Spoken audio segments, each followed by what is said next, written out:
If you want to know just how messed up the TCG's release schedule is lately, let me paint you a picture. Every few months, the ACG releases what they call a World Premiere Pack, in which they release all the TCG exclusive cards that haven't been released over there since the last World Premiere Pack. Now, without even going into the fact that they get all of our cards imported in a quick, consistent way, while we need to wait sometimes years for certain cards to be imported, any day now, Altergeists, any day. The thing about TCG exclusive cards is that they're meant to be, well, TCG exclusive, at least for a bit. But you see, in the Megatons, we're expecting a few new pieces of Blue Eyes and Dark Magician support. It's just that they were delayed a few months and now they come out after the next World Premiere Pack. Meaning that, while they were revealing TCG cards to the ACG, they showed us 3 cards that, suspiciously enough, we'd never actually seen before. And that just happened to fit the description of the Megaton cards. So yeah, I think Japan just got to see our Megaton cards before we even knew what they were. It turns out that TCG World Premiere cards don't even get to be TCG exclusive anymore.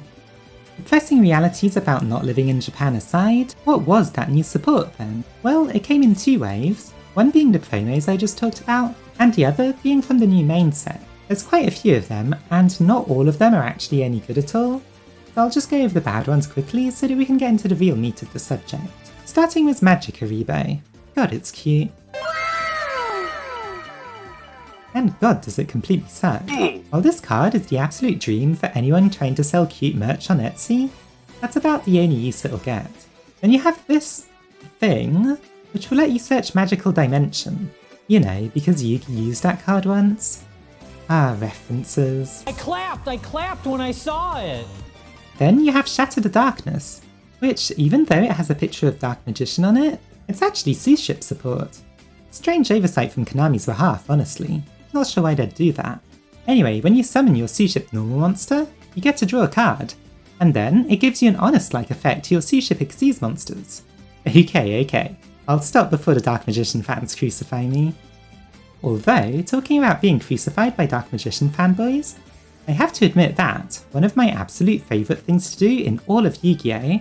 Is to watch them set up their board, getting all confident, and then just destroying Eternal Soul, wiping their whole field in the process.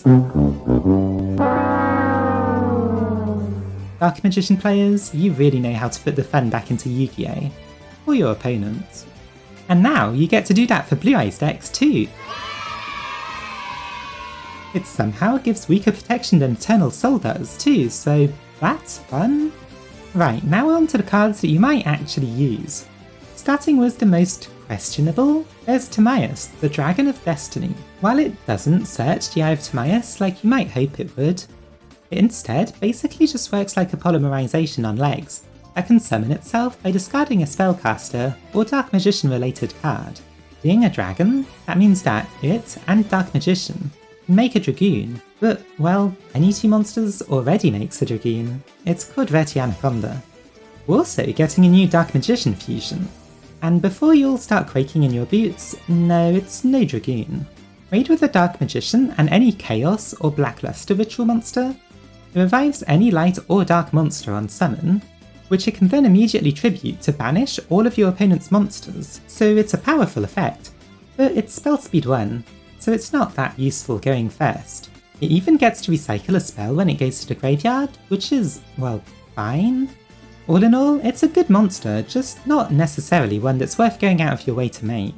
Then Dark Magician finally gets a field spell, which is, fittingly enough, called Magician's Salvation, since it really helps salvage the deck.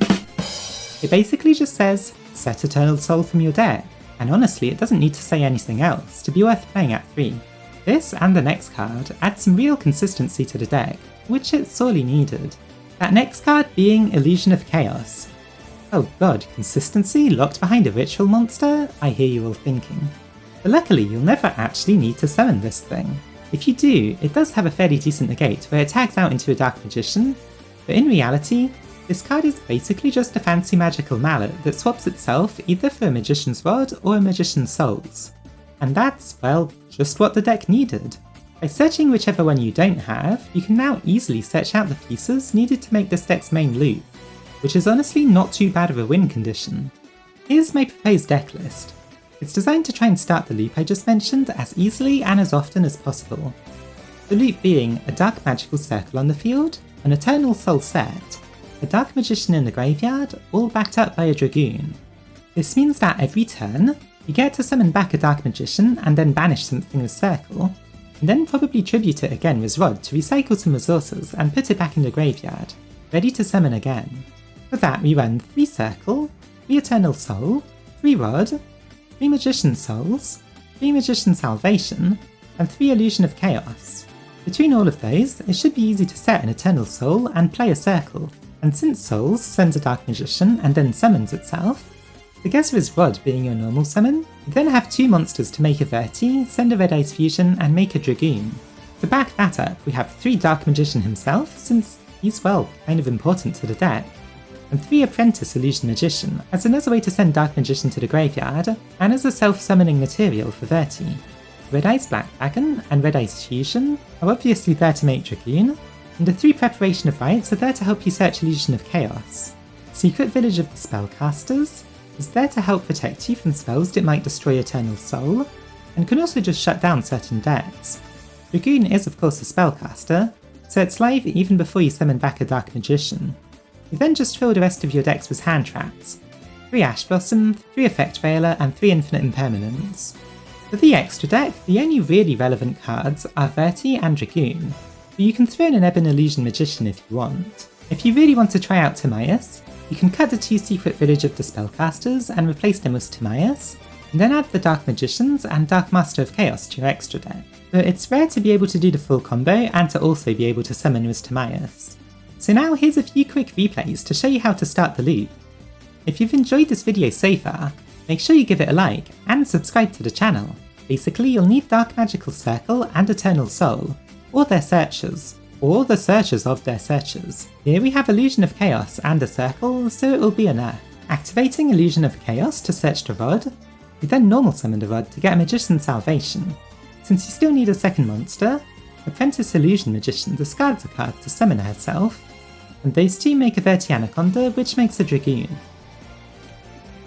You then activate the field spell, which sets an Eternal Soul to your field, giving you everything you need to loop a Dark Magician from the graveyard and banish something every turn. This second replay does the combo with a Magician's Rod and a Preparation of Rites. Like I said, searchers of searchers.